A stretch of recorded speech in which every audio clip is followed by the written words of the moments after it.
as I work through everything that we need to study with regards to Revelation, I do realize there's a lot of people that's going to jump all of this preparation studies we are currently doing. And they're just going to jump to the juicy parts, the whore of Babylon and the rise of the Antichrist and the beast and the image of the beast and Armageddon and AI. They're just going to rise to the interesting stuff. And they're going to skip all the so-called boring stuff. But I mean, this Revelation marathon is not for the thrill seekers of this world. It's for the people who love Yahuwah. And for us, it's more important and it's exciting and it's thrilling to learn all this so-called boring stuff of, this original plan of God and who is he and how do we see and understand him as we go into this age of the end. We love him, so we want to learn about him before we can learn about the plans of the enemy. And I do realize there's a lot of people that is looking for the juicy parts, and they want it like they order their fast food. They just want quick sound bites and lacquer information and conspiracy theories to argue about. And this channel and this marathon is not for those kinds of people. This takes a long time to go through because we want to delve into the field where we bought the farm because of the treasure that's inside the farm. And we want to seek Yahuwah and find out as much as we can about him before we study the plans of the enemy. Because once we get to the deception side of all of this, it does become quite fascinating. It is very fascinating. And you can very quickly drown in the pagan pantheon and the copying and the counterfeit religion that is so close to the true religion that if you don't have a solid foundation on the rock, your maker is your husband. The rock of Israel is what you need to build on. If somebody doesn't have that foundation, going into a revelation study that only gives you the exciting stuff is just going to lead you down that very same road where the rest of the world is going to follow after the beast and wander after the Antichrist. So I'm grateful that there are people with me who is interested more in Yahuwah and his word than just the juicy stuff that's coming later. So with that, I think we can start our morning with the opening in prayer. Any one of you guys that can quickly put up your hand and do the opening for us on this beautiful Sabbath morning. Thank you, Magda. Good morning, everyone. Let's pray. Abba Yah, thank you for such a beautiful morning and the privilege to yet again come together. Your gathering, your people coming together as one. Abba, thank you. This week was so special to be able to meet every night. Abba, what a privilege it was. And I know for many it's not possible. Abba, thank you. And I was thinking about this whole week. But Abba, you know why? It was such a blessing to be together. It's because we felt at home. We felt like we were with our family. Not to say that we don't love our husbands or friends or family that is not part of this gathering. But Abba, it was so special and we cherish every moment. Abba, thank you that you are taking us from this deep core hedonism inside of us and giving us discipline so that we can spend the time in your word every day as we should. That 1.5 hours made such a big difference in our walk this week, Abba. And I wish for everyone to be able to carve out this time because the times are evil, as your word says, Abba, and we have to make time for this. Abba, thank you for this big surprise that you gave me this morning when I opened the door and I saw the full moon and your beautiful creation. Abba, I was just marveling at how perfect your world is created. And Abba, what we see is only a fraction of what it is supposed to be, of what it is going to be in the future. Abba, it was so beautiful to walk with you this week from your creation up until who you are, that we are still busy discovering. Abba, I ask that you will lead us this week and especially today, and make place so that we can make place for you in our hearts and to sit at your feet and to take everything in. Abba, open our minds so that we can see your treasures from your word. We pray this in the name of Yeshua HaMashiach, Emunah. Emunah. I also prayed this morning and I said, Father, it's only you that can make the golden sun in the morning here over this mountain and this valley area in front of our house. When the sun rises there in the east, then it's like a golden glow. It's like a golden kombers, a blanket that just starts from that one side and it just envelops this whole valley. And then all the dewdrops on the leaves and on the grass starts glistening gold. And it reflects the sunlight. I mean, it's gorgeous. And to think all of nature is part of his original plan. And they know who he is. And they still obey those very commandments given in Genesis by his mouth and his word. We are the only ones who are not part of his original plan, who do not understand who he is, and who do not obey his commandments from the beginning. And yet he made us the crown of his creation. What a dichotomy it is that we are living in. Yeah, interesting to just add to what Magda said and what you said, Mana. Of course, we go and lock up a park here in our area every evening, or some of the evenings. And as we walked up there yesterday evening, we were just looking up in the sky and seeing the full moon. And I said to Adrienne, tonight is the night for second Passover. Yes. Of course, there are many people that do actually celebrate the Passover in that sense, because they say we're not in Jerusalem, kind of thing. But yeah, for those who didn't have a good Passover, there was the opportunity last night to celebrate Passover again. Yeah, very true.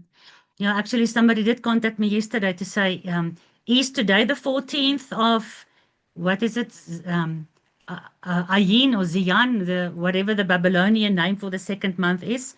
And yeah, it was the 14th yesterday. So today's the first day of unleavened bread in the second round, if you couldn't make the first round. So, and it's amazing how people are starting to search back into the word. I mean, ask yourself 10 years ago, you wouldn't even have known about the first Passover, never mind the second Passover. But what an amazing thing Yahuwah did to pull us back to Yeshua, the word. And we study the word and we find all these amazing specifications he has for those who comes back into the fundamentals of his kingdom.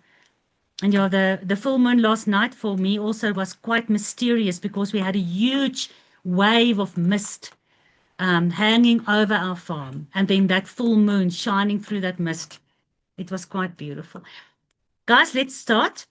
We are still busy with the Revelation Marathon 1C, and it's all about who is he. All right, this far, what have we looked at? Who is this God? He's called the God of the Hebrews. He's called the God of Abraham, Isaac, and Jacob.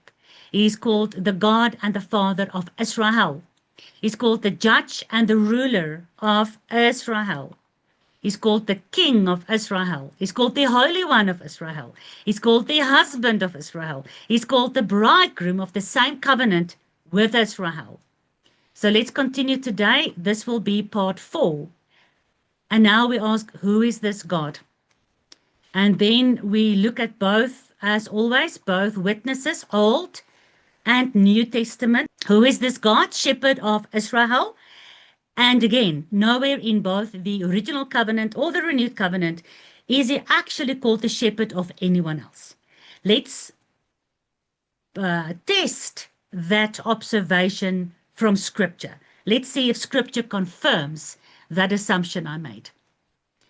There are so many messianic prophetic pictures of Yahuwah, our good shepherd, all throughout Scriptures. And some of you guys have done the Genesis, Exodus, Leviticus, Numbers, Deuteronomy, Joshua, Judges, Kings, Samuel. You've done those studies with me. And you've seen hundreds and hundreds of prophetic pictures of Messiah all throughout the law and the prophets. Jeremiah 31 verse 10. Hear, Shema, the word, Yeshua, of Yahuwah. Hear the word of Yahuwah, O you nations, and declare it to the isles afar off and say, He that scattered Israel, the lost sheep of the house of Israel, he will gather the lost sheep of the house of Israel, and he will keep Israel as a shepherd keeps his flock. So here our God and the word of our God confirms that he's the one that scattered Ephraim, Joseph, the house of Israel, the 10 tribes, into every tribe, nation, and tongue. And we claim today that we are those scattered sheep. How do we claim that? We look at all these prophecies of how he says, in the nations, if you hear my voice and you turn back to me, I'll be your God, you'll be my people. And we saw this far, that the people of God is Israel. And then we look back to the New Testament or the renewed covenant, and we see that the renewed covenant is made only with the lost house of Israel. And those broken branches, those wild branches, are grafted back into the tree of the God of Abraham, Isaac, and Jacob, whose name is changed to Israel. So this is what the shepherd of Israel says. He's called the shepherd because he's the one that scattered his sheep. And only him will gather his sheep, not the Rothschilds, who gathered the Jews, the house of Judah, and a lot of mixed multitude together with that in 1948. When he gathers, it will be the true gathering of the lost sheep of Joseph, and he alone will restore with the house of Judah. So here we have Jeremiah 31, and of course Jeremiah 31 is all about the renewed covenant.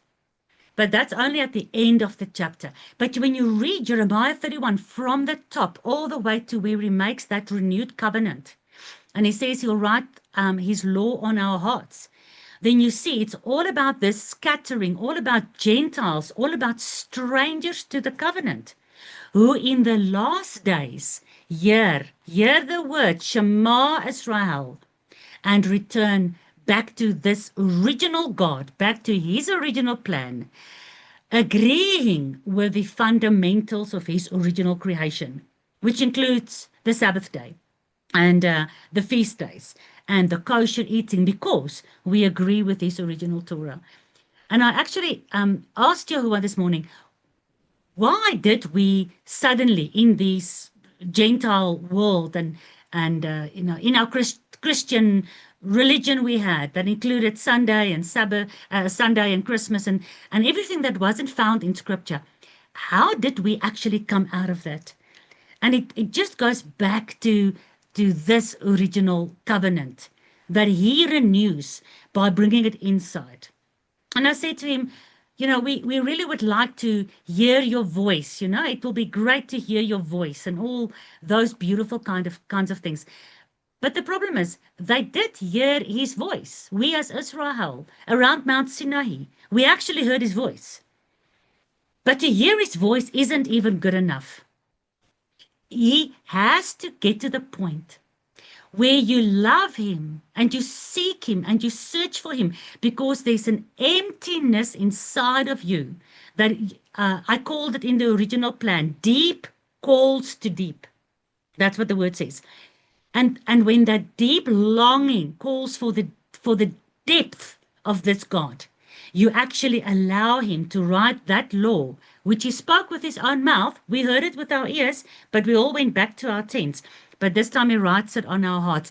And that's what's causing lost sheep all over the world in Uganda, in Zimbabwe, in South Africa, in China, in every country on this beautiful earth of ours, to turn back to the so-called Old Testament ways. And for me, that is amazing, because this shepherd, he knows his sheep. And he says his sheep also knows his voice. So there's something, because people always want to know, how do you know you're part of Israel? I don't know. All I know is if the shepherd calls you and you Shema, then you are the sheep of the lost house of Israel. And then you are grafted back and you become part again of this original plan of his that he established before he even created the earth in his New Jerusalem. Magda, please go ahead. But I just want to confirm, when you say the gathering will be from Yahuwah and not from the Rothschilds, are you referring to 1948? Yes, did I not say that? Sorry. Because I'm telling you now, I'm watching a lot of videos from the churches and from the Roman Catholic and from the mega church movement and whatever. So one of the, and this all started with the Scofield Bible. And the Scofield Bible, Scofield was financed by the Rothschilds. So it's a bit strange that the Jews who hate Christians, who don't want Christians to even, exist, because they are just, pagans anyway, the Rothschilds paid and financed the project of the Scofield Bible. And that's where the whole rapture and the whole dispensational and the whole Zionist movement came from. So when you go to the majority of churches or you listen to the majority of pastors today, they will confirm that Yahuwah's promise to gather the lost Israel back to the land and to make the land that was previously a desert like it's the Garden of Eden again. And if you bless Israel and finance Israel and give your tithing to Israel, then Yahuwah will bless you. We are the Gentile nations that Jesus came to rescue, but still we have the original Israel. And the Christian church will, of course, be raptured according to the Scofield Bible. And if the Christian New Testament church can help finance the building of the new temple, then Jesus will come sooner, and they need to bless Israel and they need to pray for the peace of Jerusalem. So they take biblical verses, but they've created a whole new religion. And all the world is wandering after that way of thinking, that the house of Judah, which consists of 2 tribes, is the entire nation of Israel. Even the Jews today, and many of you know that, and Trudy can confirm this fact. When we were in Israel, I have asked everyone I met, even the rabbi in the street, I have challenged them, what about the house of Ephraim? And most of them were doing this. Huh? It's like they don't read their own prophets. So the Christian world and the Jewish world both deny the existence of Ephraim. They deny the existence of that other stick that still has to come back into the fold of this shepherd. And at the end of the day, this is causing both these major religions to stand against this, let's call ourselves Messianic movement, which is a terrible name. There's lots of negative connotations to that. But 1948 is for the majority of rabbis and synagogues and pastors and churches, the fulfillment of a truckload full of prophecies out of Moses and the prophets. And therefore they will look at Matthew 24 and at Revelation and at all the writings of Paul with such a skewed perspective that they are misconstruing everything. And no wonder that the Bible then says there will be a great falling away. That is why it's taking such a long time for me to build this foundational work before we tackle Revelation, because of this massive deception. 1948 is not in a flippin' millimeter the fulfillment of the prophetic picture that Yahuwah is talking about the gathering and the reconciling and the restoration. Button there. Yeah, that's why the Scofield Bible and everything that goes along with it aligns so well with Zionism, which of course initially was just Zionism, and then you have Jewish Zionism, and then later you had Christian Zionism. Goes hand in hand with it, and then you have that coin almost having two sides, where the other side of the coin says the 10 tribes have already come back. There are many church affiliations that teach, they're already back in the land, kind of thing. Just thought I'd add that. Yeah, no, very true. Magda, sorry, now, while you're speaking, now I did something again. Now my screen is frozen. Today is just a technological nightmare for me. Magda, go ahead, please. Mara, I did not know about the Scofield Bible. It's news to me. But this morning I was reading Isaiah 5, verse 19. It says, they want God to speed up his work, to hurry it along so we can see it. We want the Holy One of Israel's plan to come true right now, so we can be sure of it. So this is literally the prophecy. This is what they are doing. I mean, we can see it with the Temple Institute support. And then I think it's the Christians United for Israel that are funding the third temple. Yes. It's a huge movement. I'm telling you, if I say majority, I'm talking 99.99999%. So, but yeah, let's continue, guys. We study who this God is. Not who the Rothschilds say he is. Not who Scofield say he is. Not who the Jews say he is. Not who the world says he is. Not who the counterfeit Messianic movement says he is. Because there are so much deception. That's why it's taking us so long to go word for word and verse for verse. Yeshua says in Matthew 15:24, confirming Jeremiah 31:10, I was not sent by Yahuwah. Remember, Yahuwah says, hear my son, hear the word of Yahuwah. Ne? This says Yahuwah, you must hear my son. My son says, I have not been sent, but only unto the lost sheep of the house of Israel.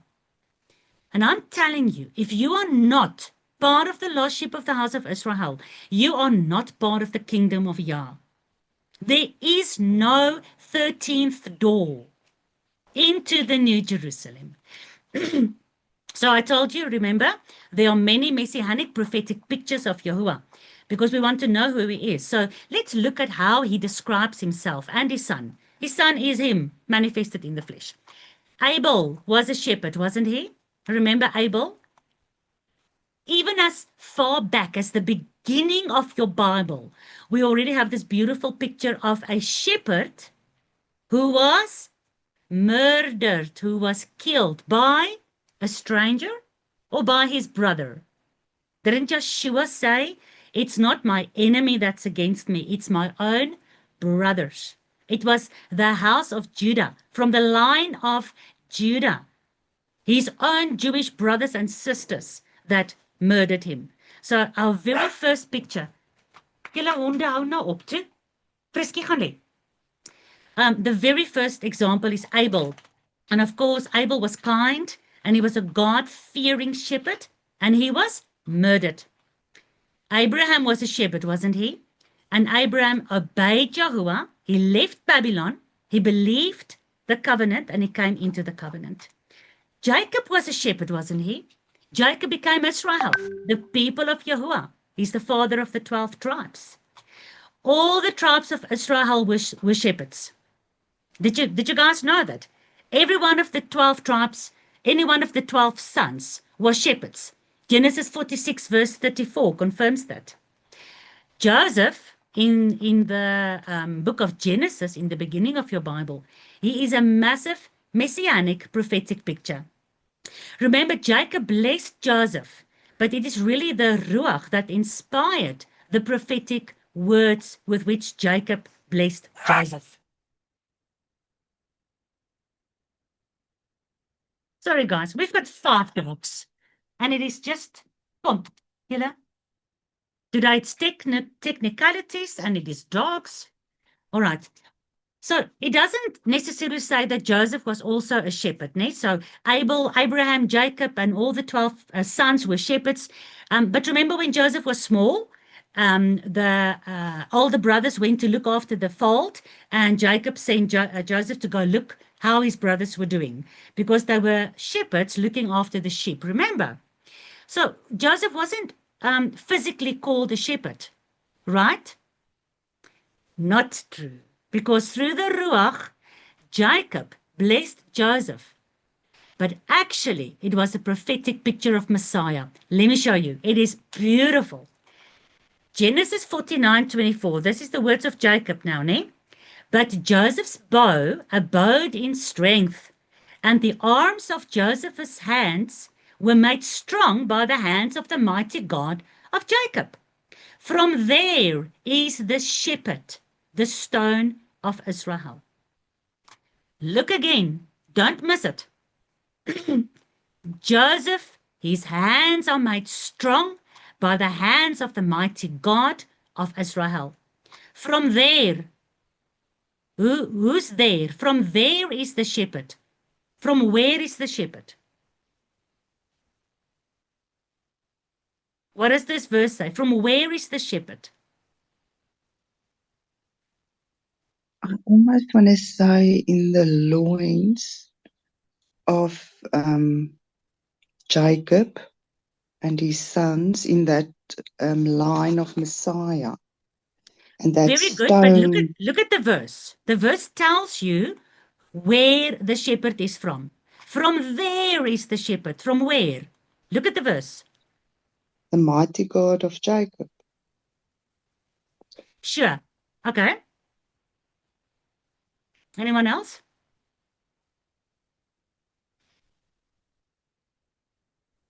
Model from Joseph. Joseph's hands are made strong by the mighty God of Jacob. From there is the shepherd. From where? Joseph's bow. From Joseph's might, from Joseph's hands, from Joseph's arms, from Joseph's bow. Do you guys see that?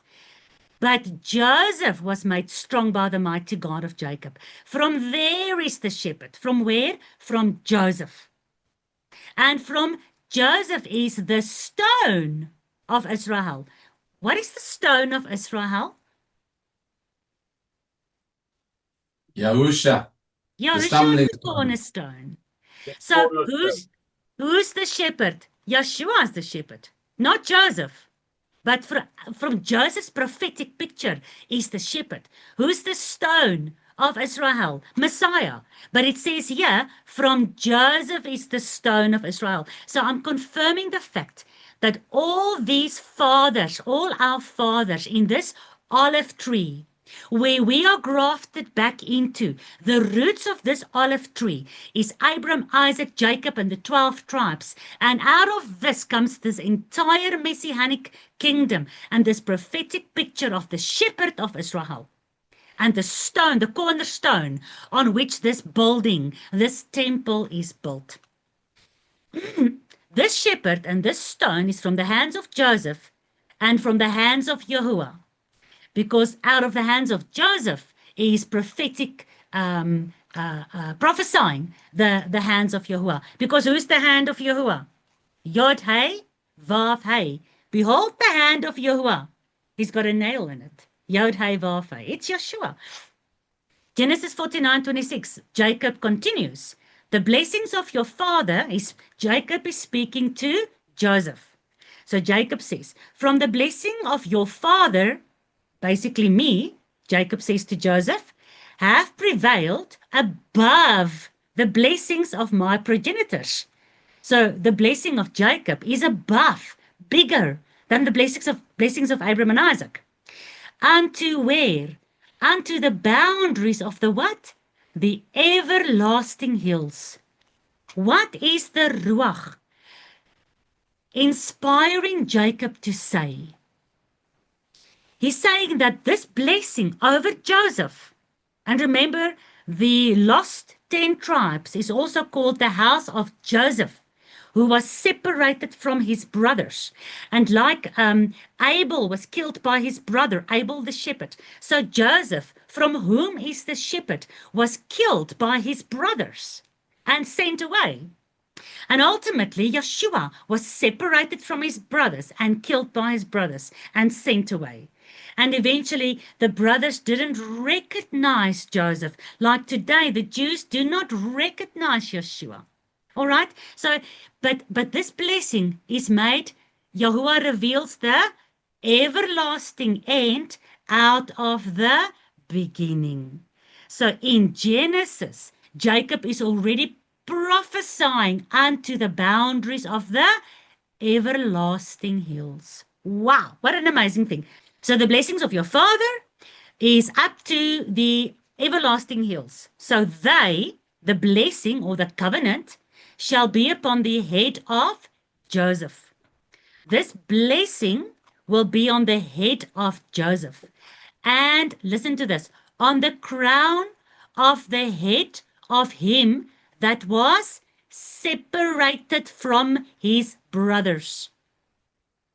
The blessing of the everlasting hills will be on the crown of the head of him that was separated from his brothers.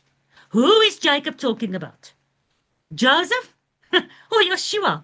Because you've got the head of the church, you've got the crown of the king, you've got this shepherd king separated from his brothers, but upon him is the blessing of Joseph, who will be gathered in the last days to receive the blessings of the everlasting hills.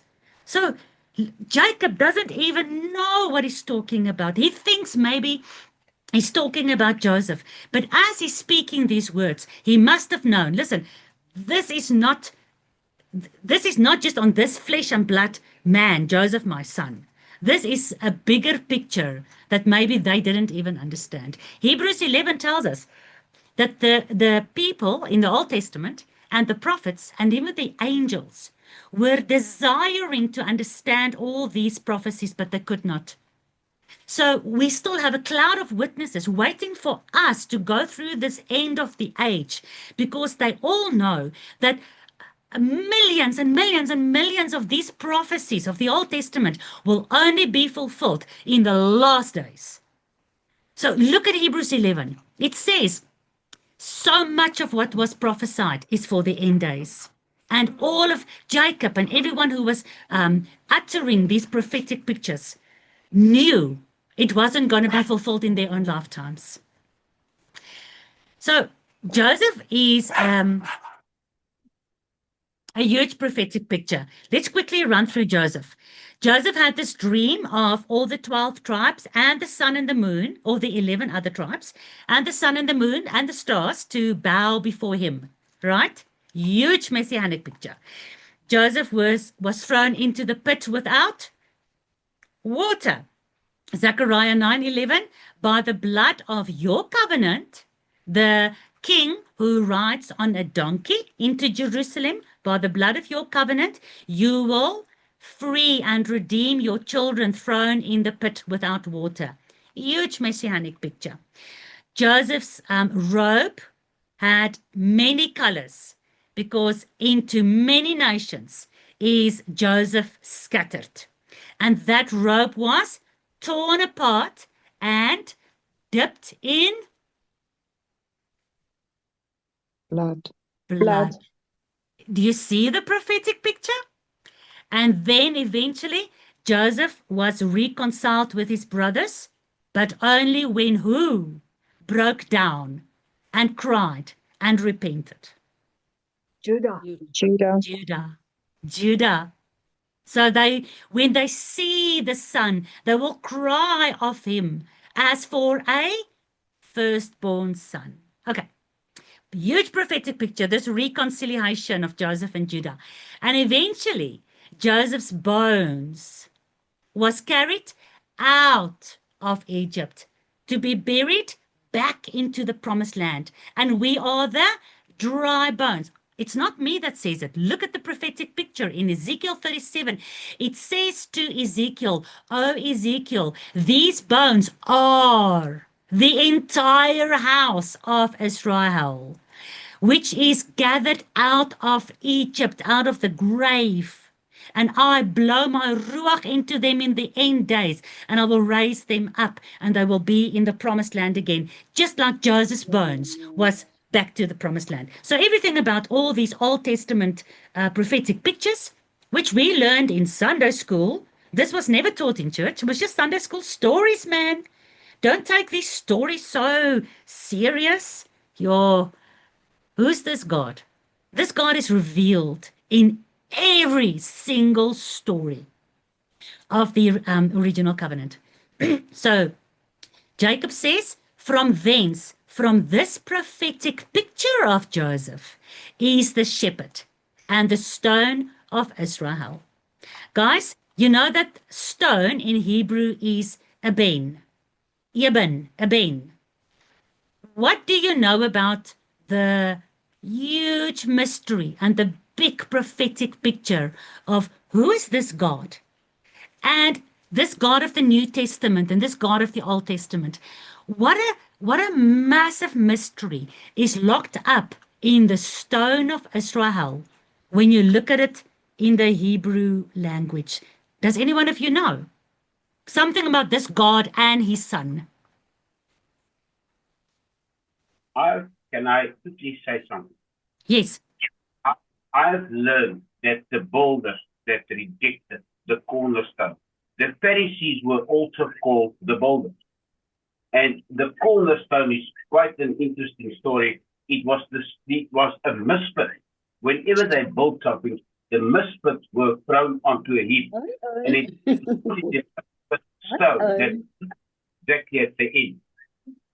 So that's what's so brilliant about this.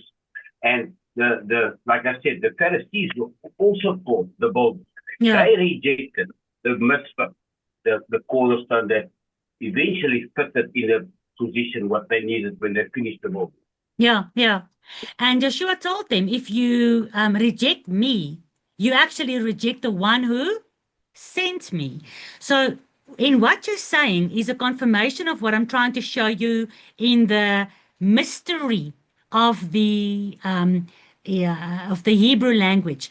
Because if you reject the cornerstone, the stone, the eben, you are rejecting Yahuwah. And that is hidden in the word stone. Anyone? No one. Mara, Yeah. in 1 Samuel 7 verse 12, Samuel sets up a stone, naming it Ebenezer, stone of help. And with that, he commemorated God's help to the whole to Israel. Yeah, beautiful, né? The stone of help. Because Yahuwah is the rock. Yeshua is the rock. You know, they are one. Yolanda? If you look at the spelling, it is Aleph Beit Nun Sufit. So it's the strong one of the house. And Nun Sufit, I've heard it usually shows to a heir of the inheritance. So, yeah, that just gives you everything. Yeah, that's already big. When you look at the pictures. Yeah, beautiful. Thank you. Thank you for that, Dirk.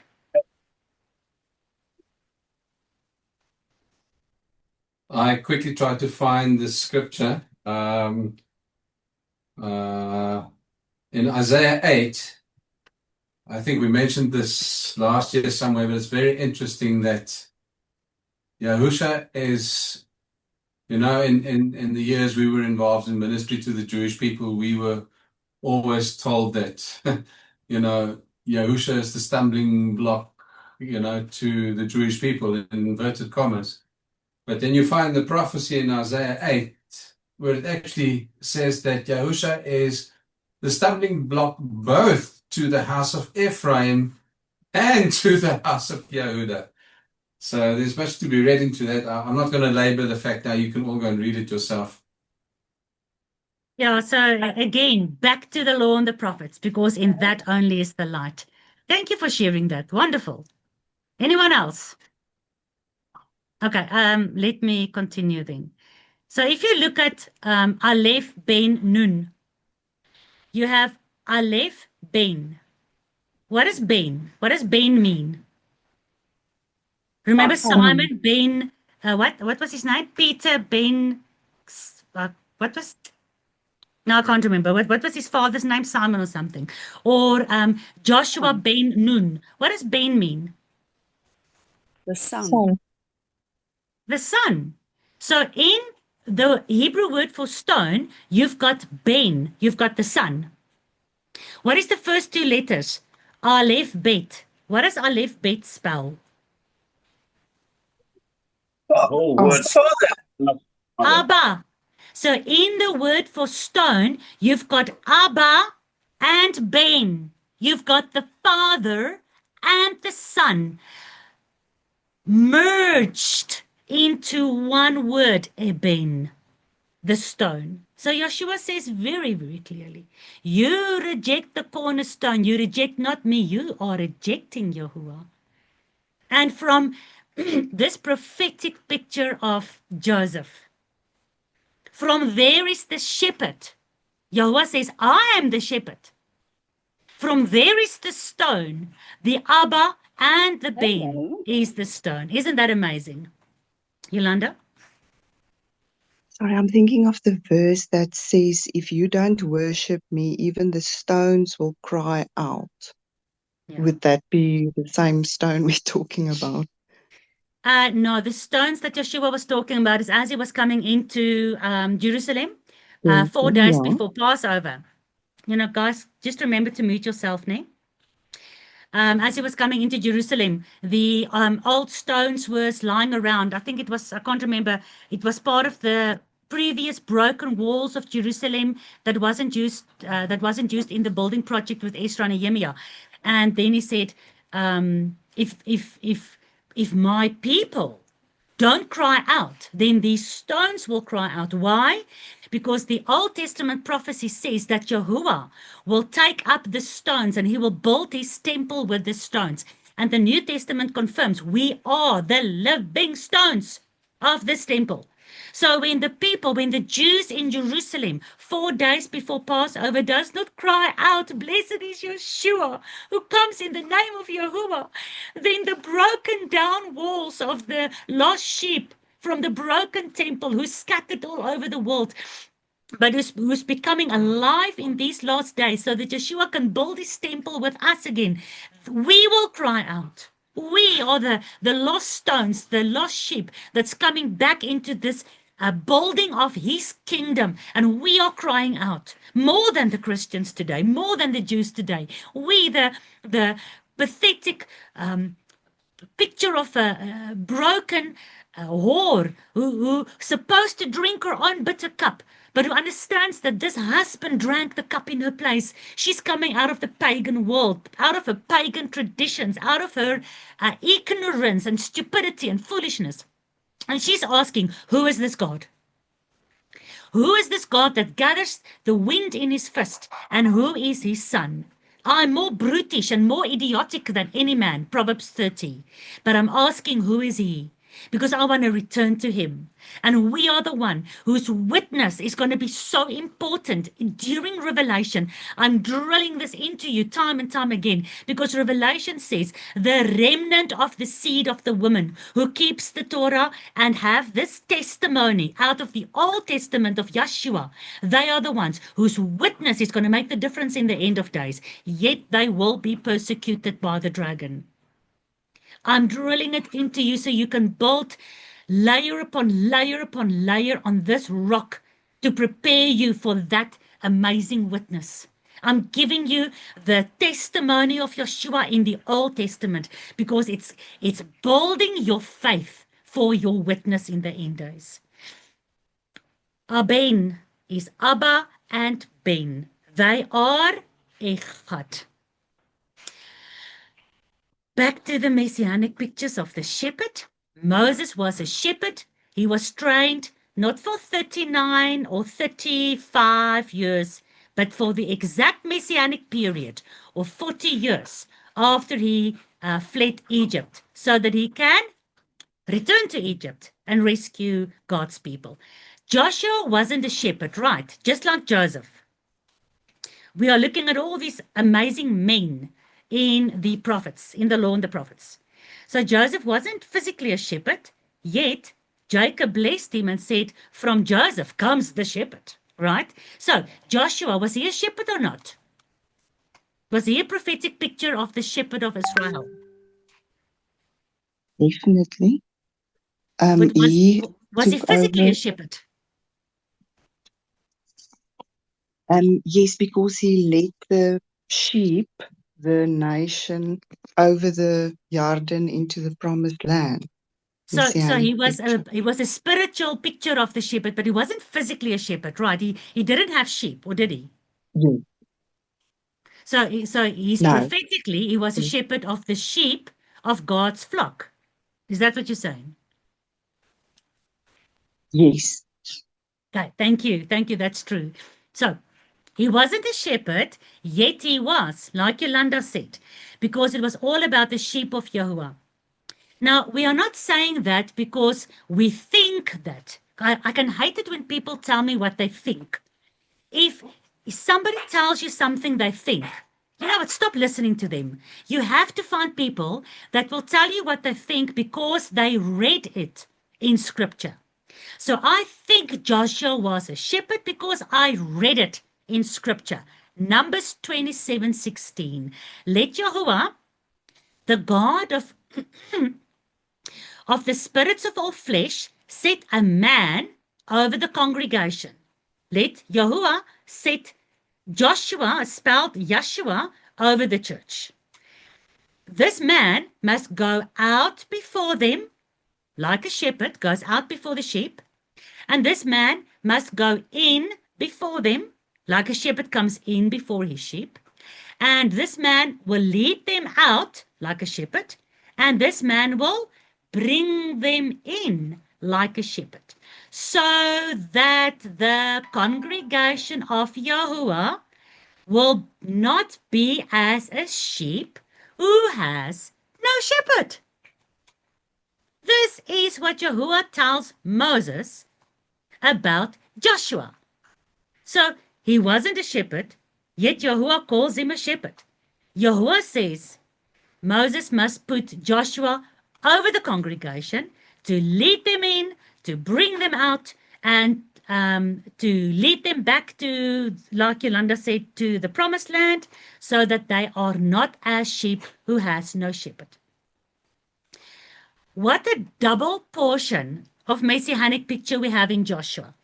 Not only is his name in the Hebrew so similar to Yeshua, Yahushua, but he's also called the shepherd of Israel, bringing them out of Egypt, bringing them through this desert wasteland into the promised land, bringing them on Passover through the Jordan River, right?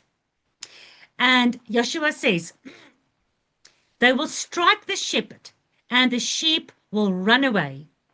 And he looked over the congregation and he got sad because they seemed to him as sheep who has no shepherd. Word for word, like it was the prophetic pictures in Numbers 27. All right, Isaiah 40 verse 11. I love Isaiah 40. He, Yahuwah, says, he shall feed his flock like a shepherd. So Yahuwah says, he is like a shepherd. Yahuwah identifies himself as a shepherd. He shall feed his flock like a shepherd. He will gather the lambs with his arms, and he will carry them in his bosom.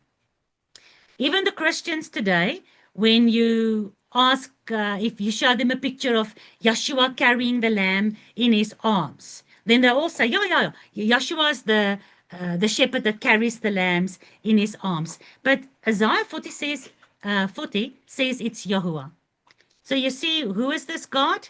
Whether you speak about Yeshua or Yahuwah, he's the shepherd. This is our God. There's no different identification of the shepherd of Isaiah 40 and the shepherd of Matthew, Mark, Luke, and John. Ezekiel 34:12, as a shepherd seeks out his flock in that day, that he is among his sheep that are scattered. Look carefully. The shepherd is seeking the flock that are scattered. Tell me, are we the scattered sheep? Yes. Yes. Yes. Did we search for Yahuwah? Did this coming back to Yahuwah, did it start with us or with him? With him. Yes. With him. He says, as a shepherd seeks out his scattered sheep, so I will seek out my sheep.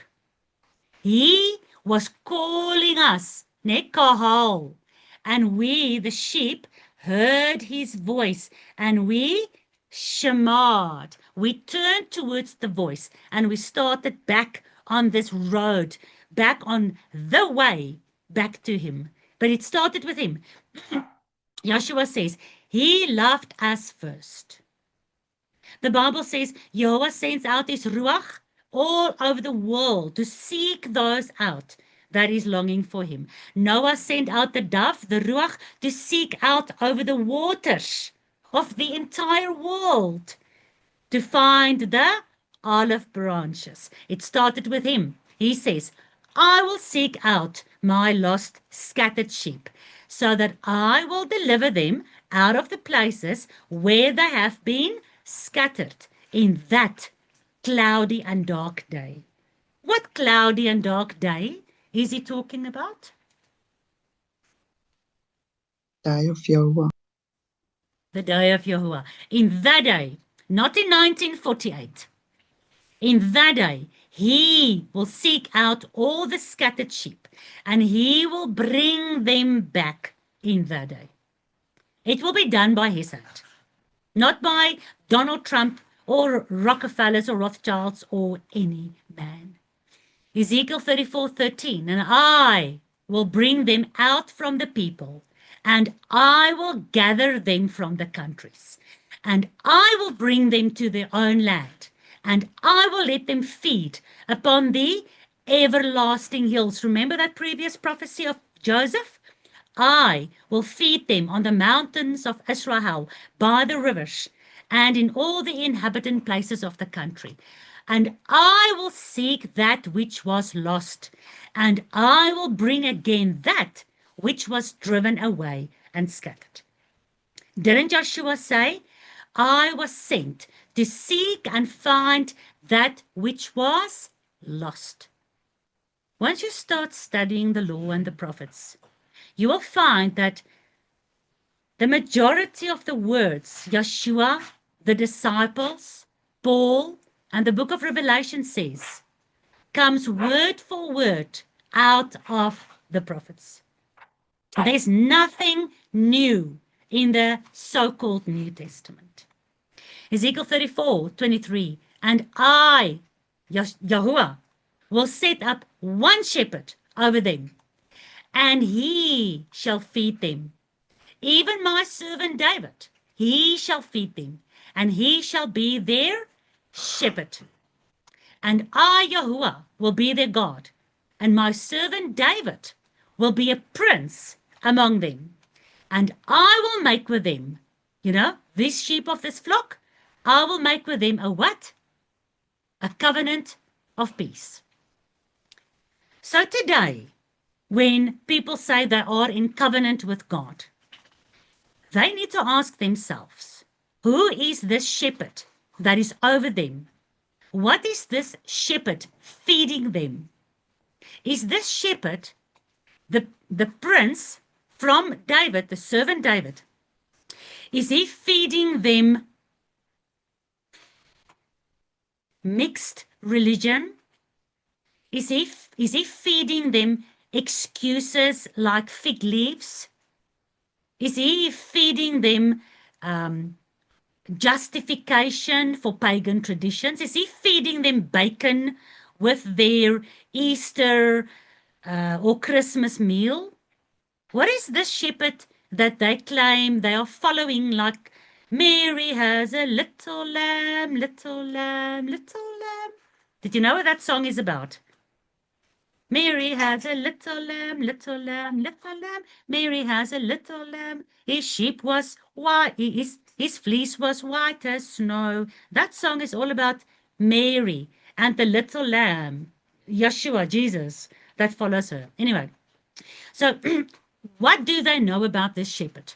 Because for the majority of the world's religions today, this shepherd is leading them down a path that is not the same as the shepherd who brought Israel out of Egypt. Because that shepherd and that Israel and that way is something of the old covenant. Now, the shepherd of the New Testament is leading them down new paths. But we are studying and we are asking, who is this God? And we are finding out that the shepherd that is prophesied to come is genetically, spiritually, emotionally, exactly the same as the shepherd of the Old Testament. And with that rock of our faith, we can go and study Revelation and not come to different conclusions or incorrect conclusions. Because he says, it will be my servant David. So was Ezekiel before or after David? Oh, So where was David when Yahweh told Ezekiel and he made this prophecy about my servant David, that'll be a prince among the lost sheep? Where was David? He was dead long ago. He was rotting in the grave. And then in the book of Acts, after Yeshua's resurrection, where was David?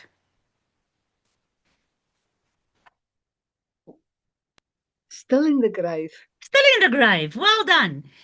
Stephen says, all these prophecies that God gave us through Moses and the prophets is pointing to this man that you crucified. Because David is still in the grave today. You can go and visit his grave if you want. But all these prophecies were pinpointing to this servant, this son of David. He is the shepherd, the one shepherd that God will put over the sheep, that will be the prince. And we read about the prince at the end of Isaiah, Jeremiah, Zechariah, and Ezekiel. The prince during the millennium, that will be the sheep, the shepherd over the sheep, and that will feed them in the mountains of Israel, and that will make a covenant of peace with them. That's why it's called the millennium of peace. That's why he's called the Prince of Peace. Do you understand? Luke 19 verse 10. For the Son, the Ben, the Son of Man, is come to seek and to save that which was lost. Word for word, like we find in Ezekiel 34 verse 16. I promised you, I will never give you my opinion if I don't give you at least one witness from the Old Testament, confirmed by one witness, the second witness from the New Testament. Then I'm probably a false prophet, just like all the Tom, Dicks, and Harrys out there that's trying to teach you truth in these end days. So I'm teaching you nothing but what we can find confirmed by Moses, the prophets, and the New Testament. Yeshua, the disciples, the apostles, and Paul. Luke 15 verse 6. When the good shepherd comes home, he calls together his friends and neighbors, and he says unto them, rejoice with me, because I have found my what?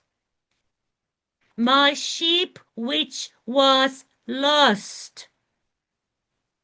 Do you remember that he said, I have not been sent in Matthew 15:24, but for the sheep that is lost from the house of Israel. Not the Gentiles, not the Christians. The sheep from the house of Israel scattered into the Gentile nations. Therefore, out of the Gentile nations, you cannot be a Gentile and be part of Israel. You need to come out from the Gentile. Any Gentile that shemas is Israel.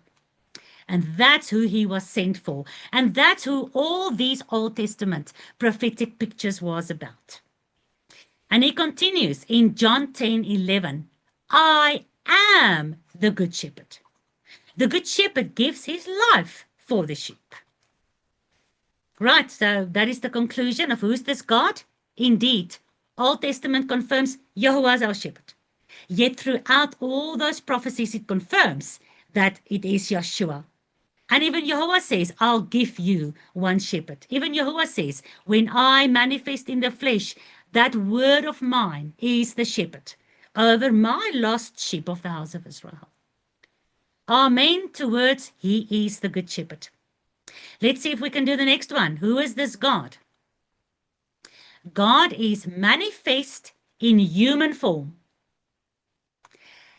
And this God is the same God.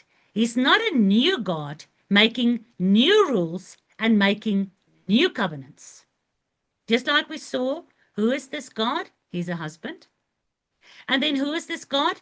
He's also the bridegroom, but he's the bridegroom of the same covenant. Now we see that the God of the Old Testament who manifests in the New Testament in flesh, he didn't come to make any new covenants or new rules or new ways or new churches, because it's the same God who manifests in the flesh with the same original plan and the same covenant and the same promises and the same warnings. Hebrews 1 verse 3. Yeshua, being the brightness of the glory of Yahuwah and the express image of the person of Yahuwah. So Yeshua is nothing new. He is the brightness of Yahuwah. So Yahuwah's brightness cannot be different than Yahuwah. Yeshua is the express image of Yahuwah's person. So the express image, when you look into the mirror, your image, which is your express image, it's your exact image. That image cannot be different than you. Am I right? So Yeshua is nothing different to Yahuwah. John 14:9. He that hath seen me, Yeshua, has seen the Father. Isaiah 65 verse 1. I was found by those who did not seek me. Talking about the lost sheep who became Gentile nations. I, Yahuwah, was made manifest to those who did not ask for me. How was he made manifest?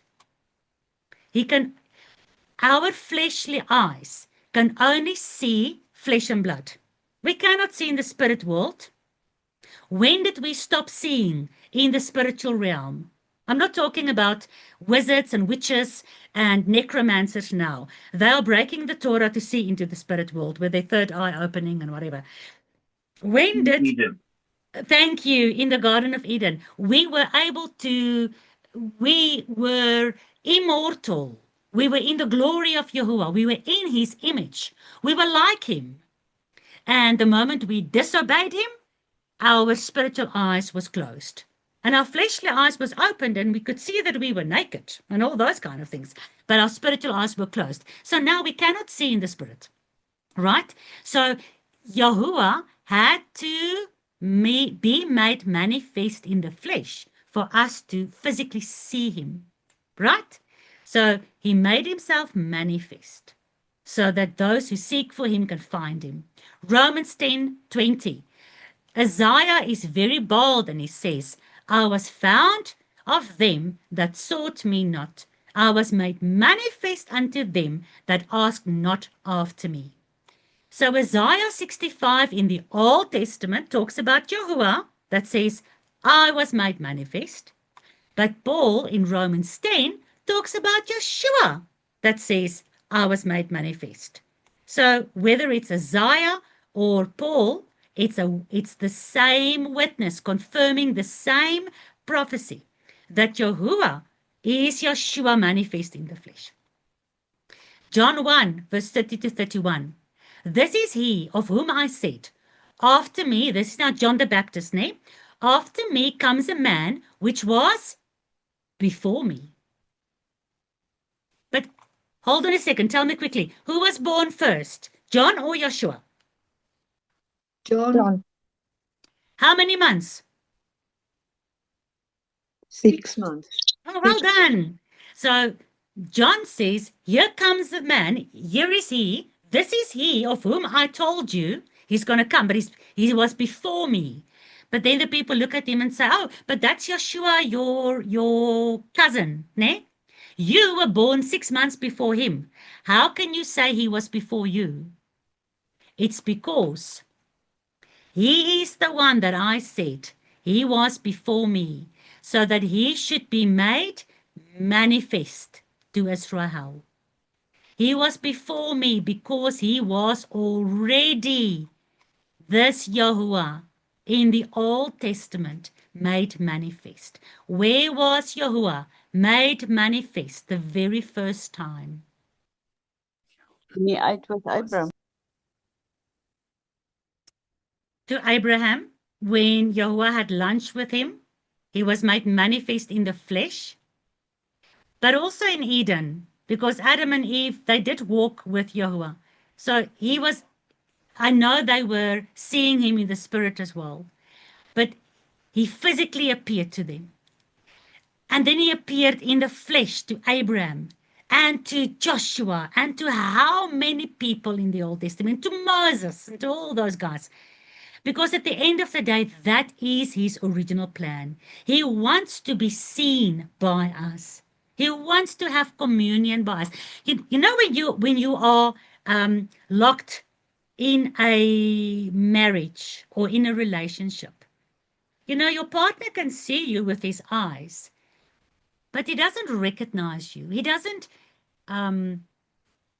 see you. He doesn't erken. Acknowledge? No. He doesn't acknowledge you. You know how that feels. And I think that's how Yahuwah feels. You know, we talk about him and we sing songs, praise God and whatever, but we don't see him. You don't see him. It's like when somebody goes to a counselor and he pours out his heart, how he feels invisible in his household. He feels invisible in his family, in his marriage, with his children. It's like he's just the paycheck every month. He doesn't feel anybody sees him. And then when you finally get somebody you can just talk to, somebody who can understand you, and they look at you and they listen to you, then you feel seen. You feel like you actually exist. I mean, that is Yahuwah's original plan. He wants to feel that we know he exists. And he did this wonderful thing for us to make himself manifest so that we can actually identify with him in the flesh and the blood. It's a marvelous thing for him to have become flesh and blood. Even already, not in Matthew, Mark, Luke, and John, by the time of Abraham, like Sonia said. He was physically flesh and blood. He was eating and drinking. His feet was getting washed by Abraham. So it's a marvelous thing for this prophetic picture of this God. Who is he? He's been making himself manifest since the beginning. So, and this is what John says, Yeshua is that fulfillment, not the end of it, but the fullness of the picture of this God who is making himself manifest. Manifest to who? Every Tom, Dick, and Harry that claims they believe in him. Yeshua's brother, Yaakov James, says, you claim that you prove your faith through your belief. Even the demons believe, man. That's nothing. Any Tom, Dick, and Harry can say they believe. That's not proof of your faith. Proof of your faith is that you shema. Show me your faith through your works. Show me your belief through your obedience. Because when you shema, you hear him and you obey him. And when you hear and obey, you are Israel. Because he is making himself, as he promised in Isaiah, he's making himself only manifest to Israel, as the New Testament confirms in John 1. John 1:23, I, John, am the voice of one crying in the wilderness to make straight the way of Yahuwah, as the prophet Isaiah said. But he was making the way straight for Yeshua. But both Isaiah and John says, this Yeshua, I'm making the way straight for Yahuwah or Yeshua. Which one now? They're the same. It doesn't matter. It's called the way of Yahuwah. Yeshua is the way. But John was preparing this way in the wilderness. People were coming out to John.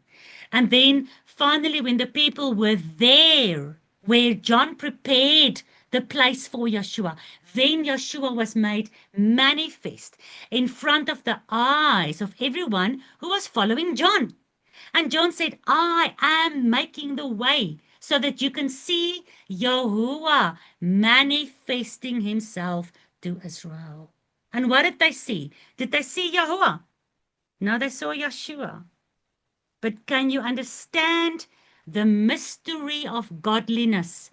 Yahuwah manifesting in the flesh. 1 Timothy 3 verse 16. Great without controversy. Stop all your controversies, Jew. Stop all your controversies, Christians. Without controversy. Great is the mystery of godliness. What is the mystery of godliness? God himself was made manifest in the flesh. And so many Messianic Torah obedient believers are denying that Yeshua and Yahuwah is the same, can I say, how do I say, the same God. They are the same. They are the God of Israel. They are the husband. They are the bridegroom. They are the shepherd. They are the king. I've been showing you verses from the Old Testament, verses from the New Testament. It is undeniable. If you look at the law and the prophets, and you then confirm the New Testament, then you find this echo all over the place.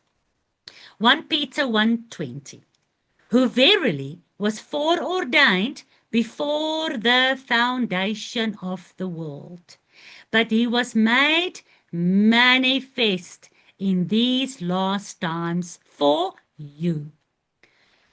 So that means Yeshua was foreordained before the foundation of the world.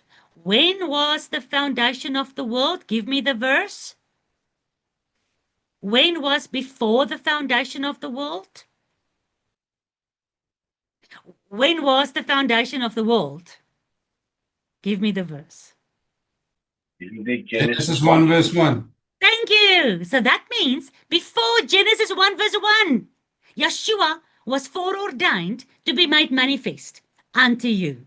In what? In these last times. Listen, guys. Yahuwah is more real for you and I today than he was when Israel was hearing him, his voice thundering from Mount Sinai. Because they ran away from it. And they wanted to turn back to Egypt. And they replaced him the moment that their fast food craving and their lustfulness couldn't be fulfilled anymore. They replaced him with a golden calf. And they said, tomorrow is a feast day to Yahuwah. Let's follow Yahuwah who brought us out of Egypt. He's more real to us because he is making himself manifest in these last days. And it's almost like it's more real than for those who physically saw him, because they physically heard him, his voice. They saw the cloud of pillar and the cloud of fire every freaking single day. And in Matthew, Mark, Luke, and John, they saw and heard Yeshua every freaking single day. Yet the moment The Pharisees, the religious system, together with the government system, who had the might of the Roman army and the military behind them, the moment they came together, everyone ran away. And Yeshua was standing alone. All of those who saw him, who heard him, who touched him, ran away. There by the mountain, the moment they saw him and they heard him, they ran away. We do not see him. We do not hear him. Yeshua says, you believe, O Thomas, because you're touching me. Blessed, oh so blessed are those who believe without seeing. Because it's that kind of faith that Yeshua said there'll come a time they will not worship me at Mount Gerizim or Mount Zion. But Yahuwah is looking in the last days for those who worship him in truth and in Ruach. Because we believe him. We don't just believe in him. We want to know who he is because we know we are stupid and lost. And we want to hear his voice through his word. Not some spirit that is telling us all kinds of rubbish. His word confirmed by his Ruach, opening the scriptures like a treasure for us, so that we can be prepared to witness for this God in the last days. Colossians 1:15, Yeshua, who is the image of the invisible God. Yahuwah is invisible, absolutely. So Yahuwah said, I'm going to make myself visible for you. And he gave us his image. So remember, like Sonia said, God himself having lunch with Abraham. He was invisible, yet he made himself visible for Abraham. Abraham was washing Yeshua's feet, but he called him Yahuwah. Like the whore who came out of Babylon washing Yeshua's feet, loving him so much, because he forgave her so much. John 1:18, no man has seen God at any time. 1 John 4:12, no man has seen God at any time. 1 Timothy 6:16, Yahuwah, who alone has immortality, dwelling in the light that no man can approach unto. Yahuwah, whom no man has seen nor can see. Exodus 33:20, Yahuwah said, you cannot see my face, because no man shall see me and live. So we have a dichotomy, and we have a problem, O Jew, and we have a problem, O Christian, and we have a problem, O Messianic Torah obedient believer. If you say that Yeshua and Yahuwah is not one, then you have a problem, because both Yahuwah and Yeshua says, no man can see God and live. So how do you answer the fact, O Jew and O Christian, that God showed himself to Moses face to face, to Abraham face to face, to Joshua face to face, and to all the other people? How do you explain that? You cannot explain it without believing that God was made manifest in human form. So the Jews today reject Yeshua because God cannot be human. Yeah? What about Abraham?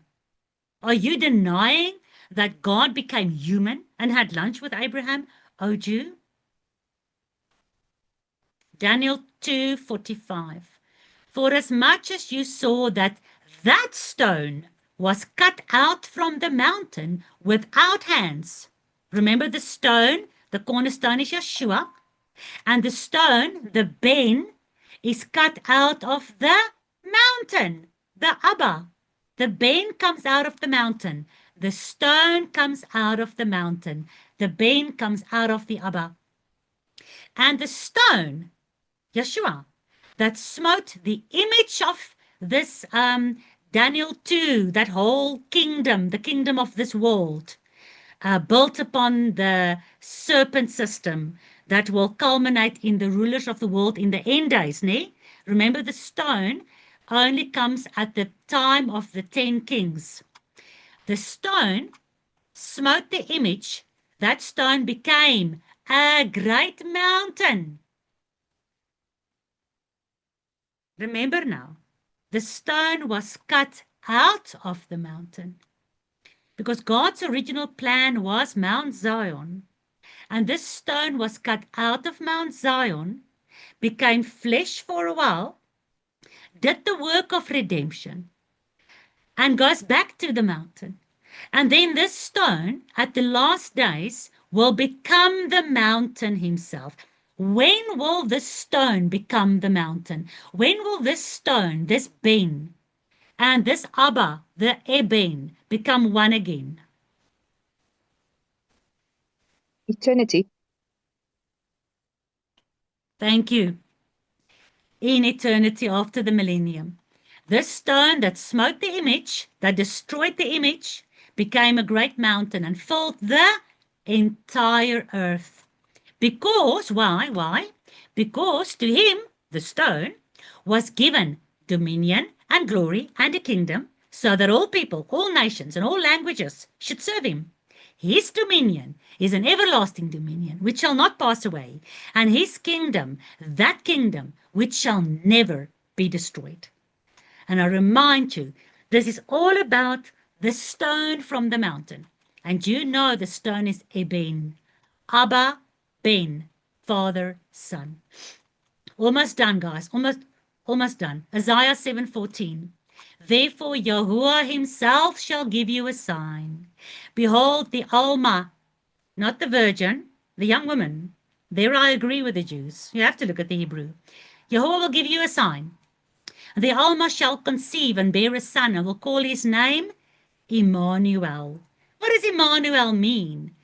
El with us, God himself with us. So it means God manifesting in the flesh. So this son that is born will be God himself manifesting in the flesh. That's ridiculous, the Jews will say. So then, Jew, you have to reject Isaiah 7 verse 14, as well as Isaiah 9 verse 6, who says, for unto us a child is born, a Ben, a son is given, and the government will be upon his shoulder. What government? The government of the wonderful Counselor, mighty God, everlasting Father. This child is the Prince of Peace.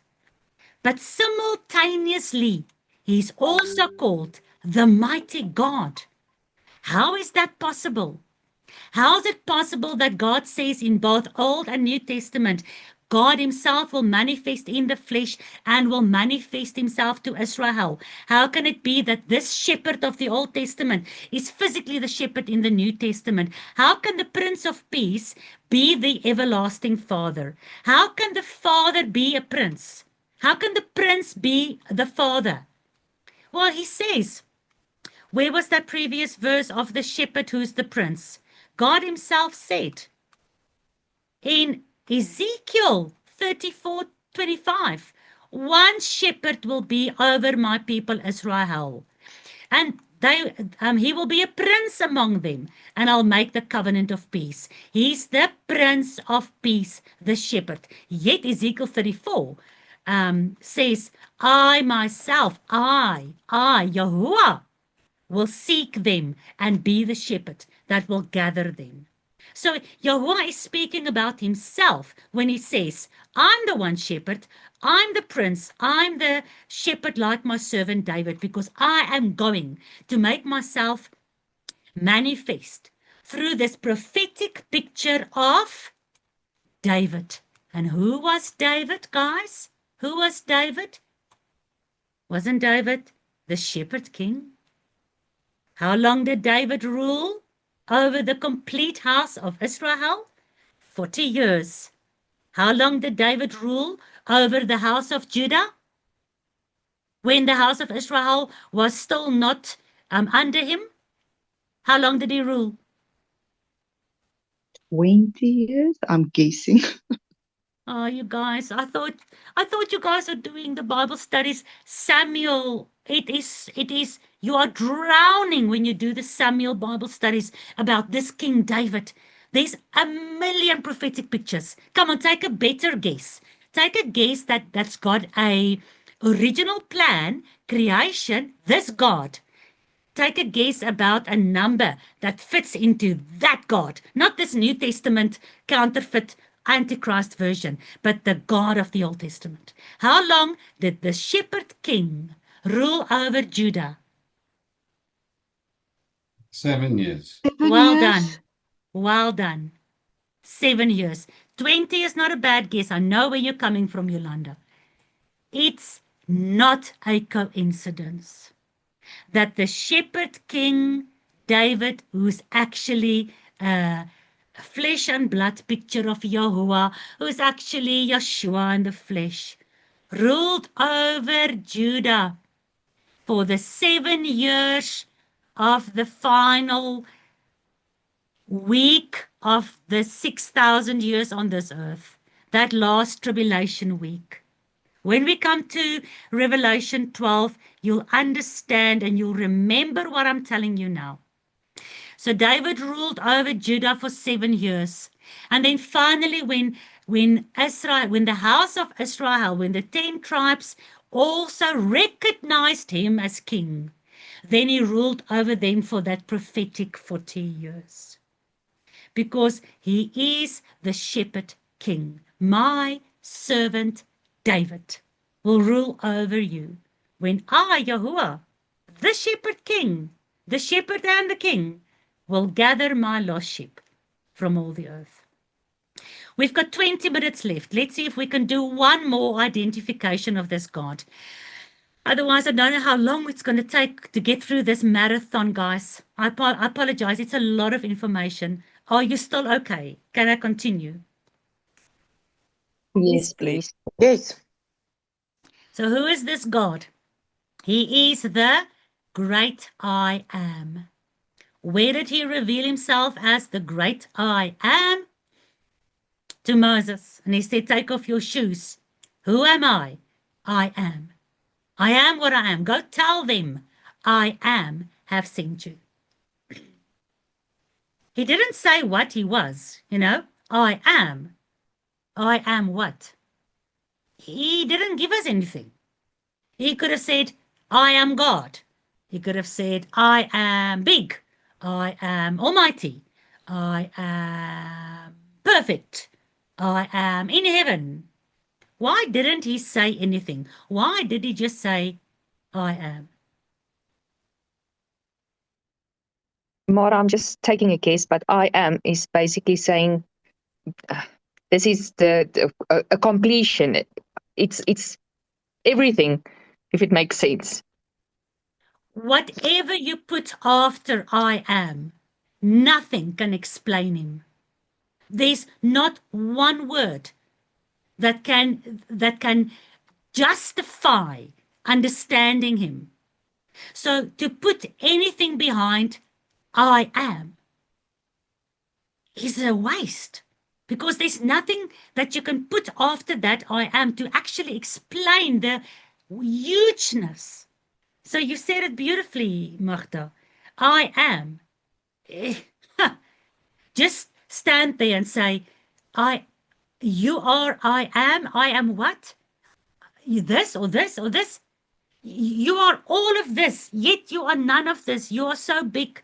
Again, 2.5 kilograms, never. So for me, I believe you are. And that is enough for me. You are so much more than any thought or any word I can try to connect you with. There's nothing that qualifies to come after I am that is good enough to explain him. So let's look at this God that says, I am. In the New Testament, John 8:12, then spoke Yahushua and said, I am the light of the world. John 10 verse 9, I am the door. John 10:11, I am the good shepherd. John 11:25, I am the resurrection and the life.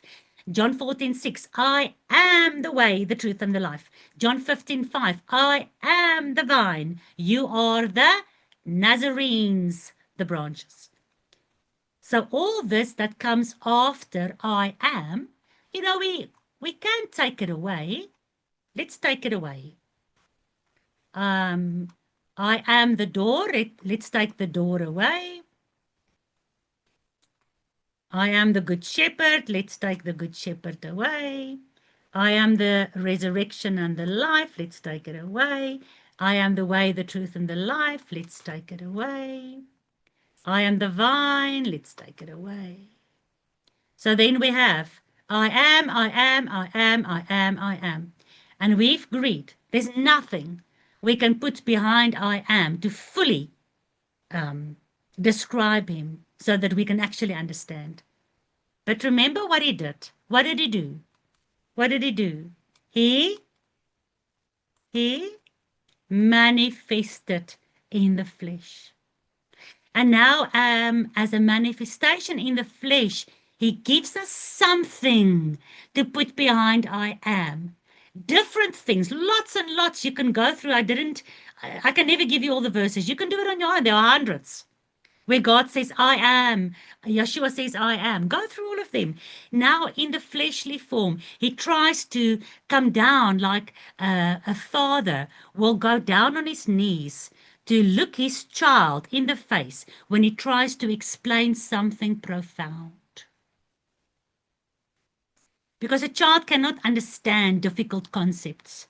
Daddy, come down to my level and explain to me face to face, manifesting in the flesh, manifesting on my level.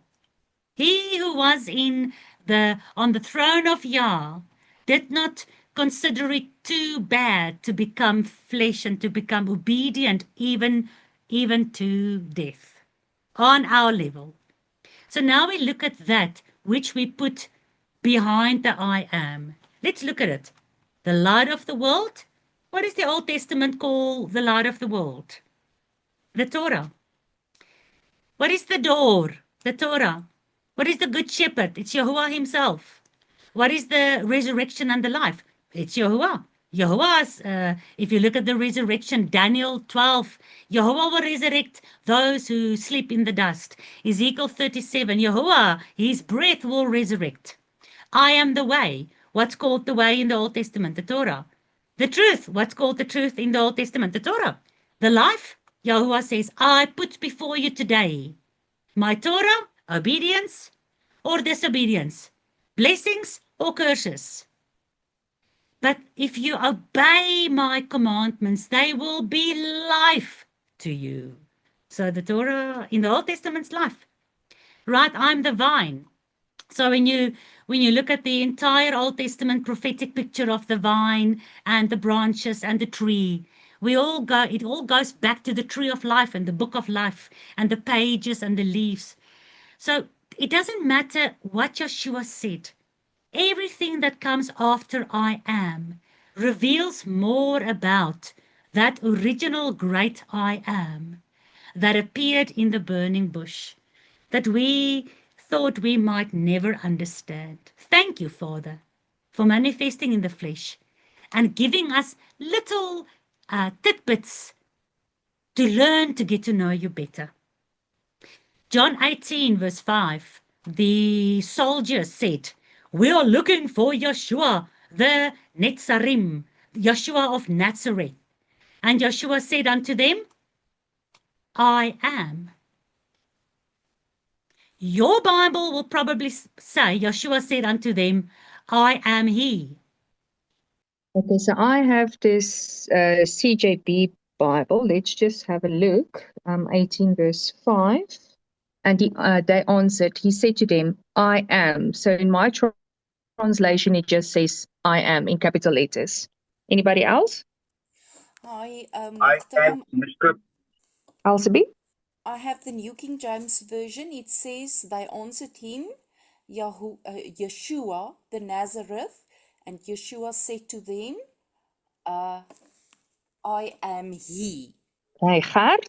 The scriptures also says just I am. Interesting. Anybody else? Yeah, interesting. The Sefer says I am he. I know why. Mine also says I am he. So thank you very much, guys. I apologize. Thank you for being so understanding. Thank you, Magda. So some of your Bible says I am, and some of your Bible says I am he. Those Bibles that says I am he, can you guys please tell me what Bibles it is? So Dirk, you said the Sefer says I am he. Who else?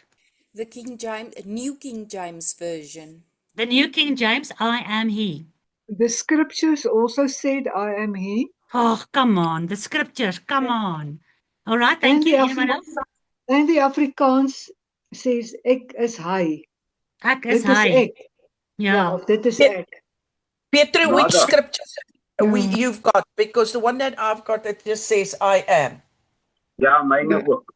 Mine too. Yeah, so which scriptures you got? Also say just I Dat am. is weergawe van die scripture. Yeah, I think there are different versions of the scriptures because I remember the scripture said I am. That's why I was now very disappointed when Tanya Petrus says, but maybe that's another scriptures. Okay. 2009 edition said I am. Yeah, Of so the it's about scripture. the editions. Okay. I'll tell you why. But the King James 1611,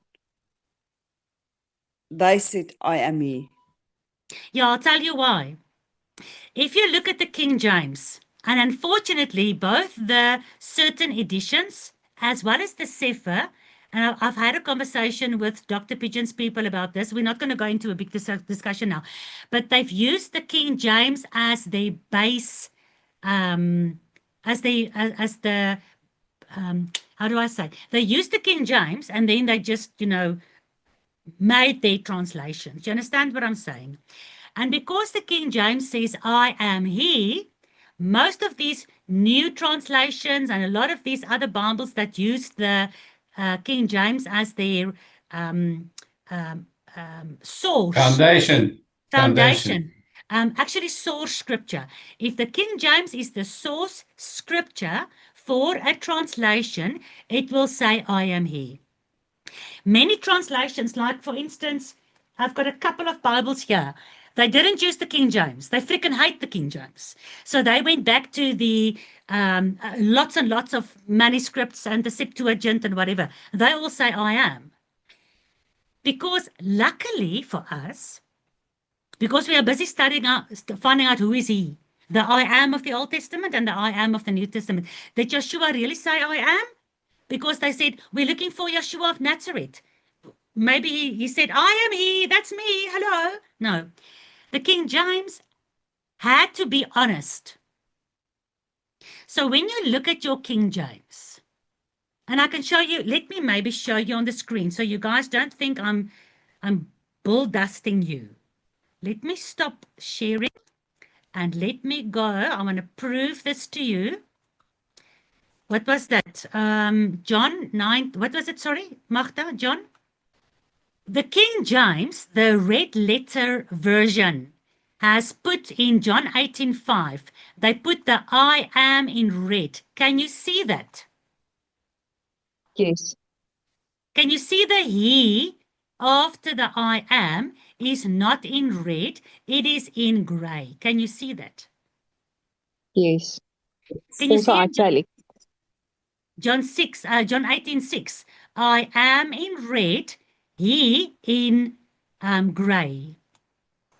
John 18:8, I have told you that I am is in red and he is in gray. So we have this honesty of the lying pen of the scribe who have to admit, Yahuwah does nothing without telling his prophets. So Satan is under the same instruction. He cannot just deceive you without showing you how he's deceiving you.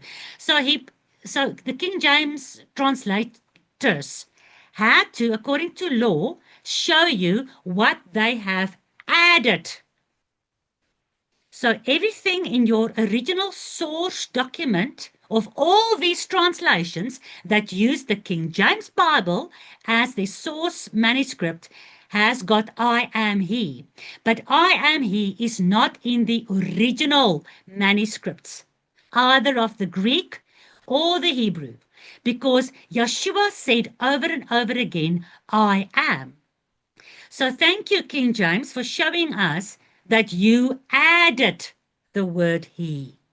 So if you have a Bible that says he, don't throw it away, but take a pen and just scratch out the he, because that he was added. It's not what Joshua said. Cursed are you if you add a yot or a tittle. Cursed are you. Cursed are you if you take away a yot or a tittle, because by adding he to every time Yeshua said, I am, they made Jesus Christ a other God in the New Testament than the I am God of the Old Testament. Well done, you lying serpent. But Yahuwah is calling his lost sheep back to his word. And we are studying his word and we are looking for these examples. And Paul says, we are not ignorant of the enemy's plans. So we know the I am of the New Testament is exactly the same as the I am of the Old Testament. I quickly want to finish. We've got like 4 minutes left. I want to finish with who is he? He is the great I am.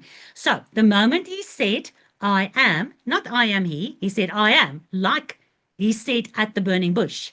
The moment he said it, as soon as he said to them, I am, they went backwards and they fell to the ground. Who is falling on their backs onto the ground these days? The people in the mega churches under the spirit of the Holy Spirit, the Holy Ghost. So whatever ghost or whatever spirit was in the Pharisees and in Judas Iscariot and in these soldiers that came to take Yeshua into custody in the Garden of Gethsemane that night, whatever spirit was in them, the moment Yeshua confirmed, I am, that spirit caused them to fall backwards. So if you want to know what spirit is causing the mega church today to fall backwards, it is the spirit that will not acknowledge that Yeshua is Yahuwah, the great I am. So get out of that church now. John 4:26, Yeshua said unto her, I that speak unto you am. I that speak unto you am. Again, all your Bibles will say he. Remember, she said to him, the Messiah will tell us everything when he comes. And then he said to the woman at the well, I am.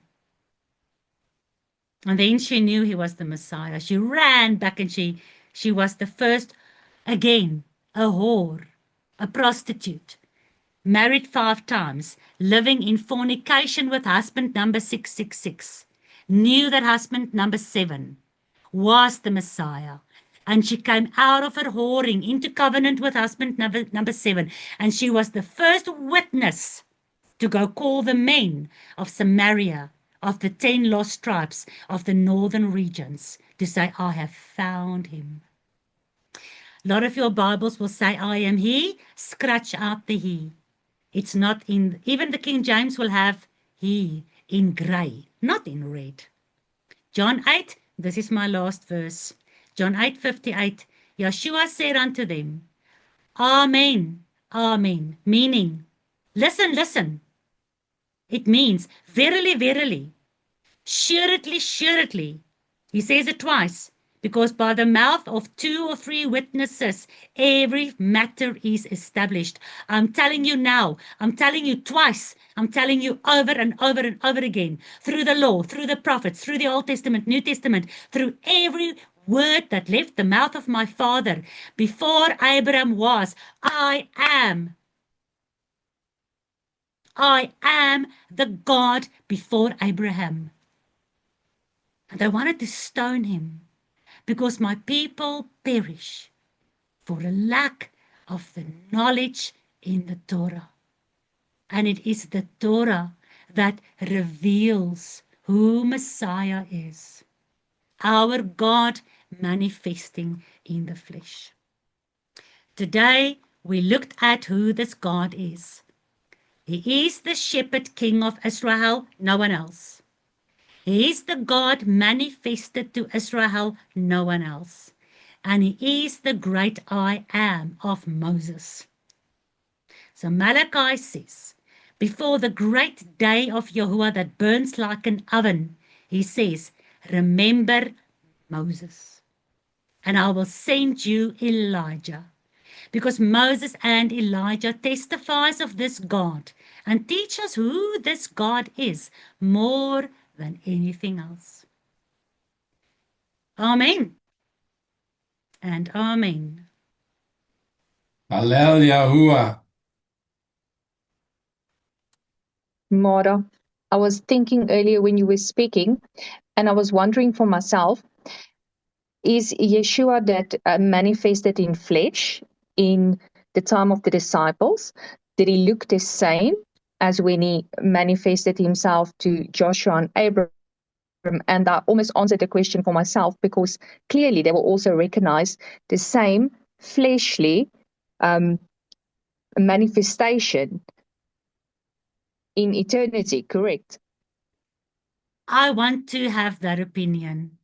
I want, when Joshua stands up out of the grave, and when Moses and Abraham stands up out of the grave, and they see him, they're going to say, oh my word, that's him. And we're going to say, what? You and Peter and Paul and John, when they stand up out of the grave, they're going to say, hey, that's Yeshua. And Abraham's going to say, no, that's Yahuwah. He appeared unto me. And Joshua's going to say, no, that's the captain of the heavenly host. He's the great I am. And Peter's going to say, no, that's Yeshua, our Messiah. And they're all going to say, what? You know him? Yes, I know him. Who are you? No, I'm Abraham. Who are you? I'm Peter, Abraham. And then me and you, we're going to run and say, Peter and Abraham, we learned from you who this God is. He's Messiah. He's the King. He's God manifested in the flesh. He manifested to you in the Garden of Eden. He manifested to you at the oak trees of Mamre. He manifested to you at the borders of Jericho. He manifested to you in Matthew, Mark, Luke, and John. Do you know that this is the manifestation of our God? We all know him. I will make a renewed covenant with the house of Israel and the house of Judah, and they will all know me, from the greatest to the smallest. I'll be the smallest. Abraham is the greatest. From Abraham to me, we will all know him. So I do want to believe that he looked the same way then as he did in Matthew, as he's going to look when we see him finally coming on the clouds.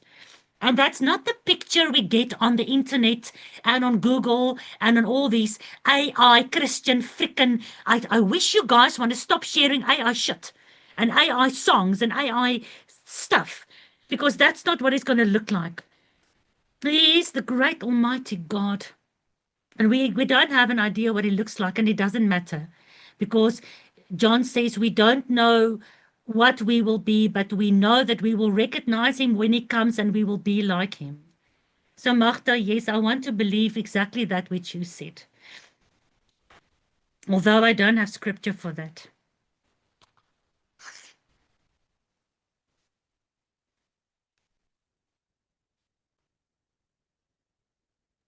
Mara, you just mentioned about all the AI.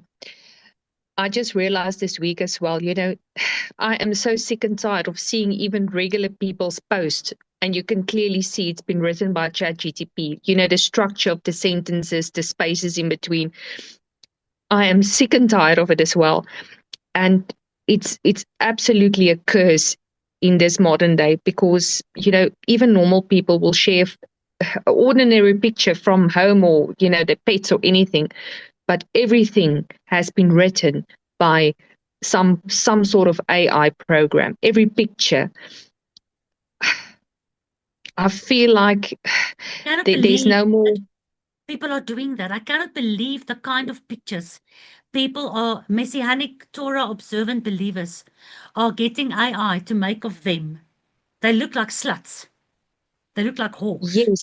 They are And you know made what is so beautiful. And they're posting correct? that. And they're saying, praise Yahuwah. They look like a slut.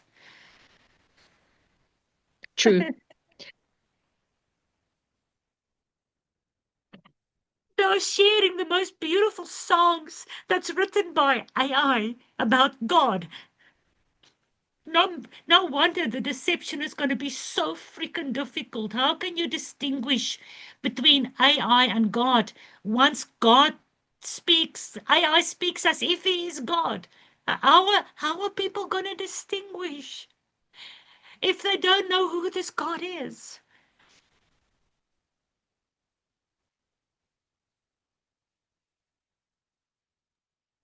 Laura, can I quickly just say No, something? please go ahead. I just want to take it back to Moses and Elijah. They are both of them have experienced the fire of Jehovah, the consuming fire. Yeah. And it's that fire that is burning all this rubbish Wow, within us. that's true. Wow, Elijah on Mount Carmel and Moses on Mount Horeb. True. Wow. Great observation. Anyone else, guys? We are finished. If you want to say something or if you want to pray, let's conclude our meeting.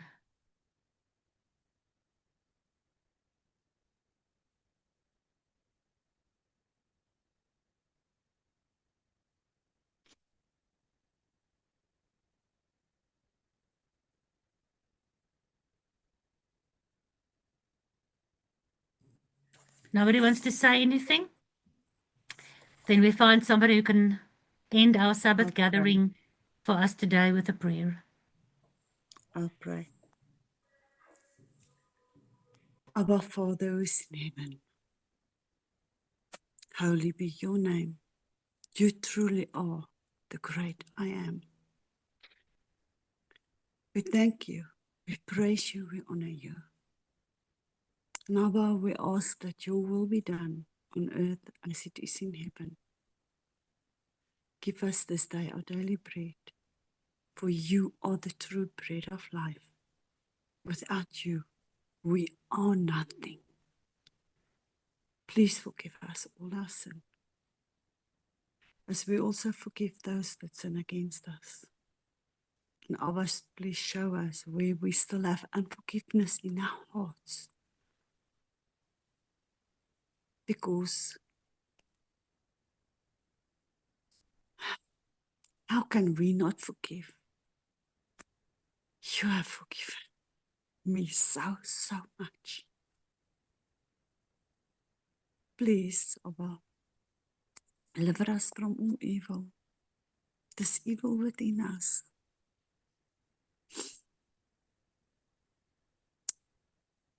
For to you belongs the glory, the honor, and the power. Everything, Abba. We ask it in the mighty name of your Son, Yahushua Mashiach. Emunah. Hallelujah. Emunah. Hallelujah. Amen. I need to greet you guys. Shabbat Shalom. I'll see you Monday night, 7 o'clock. Thank you very much. Shabbat shalom. Shalom. Shabbat Shalom. Shabbat Shalom, everybody. Bye. Bye. Shabbat Shalom. Shabbat Shalom. Bye. Thanks. Bye, everyone.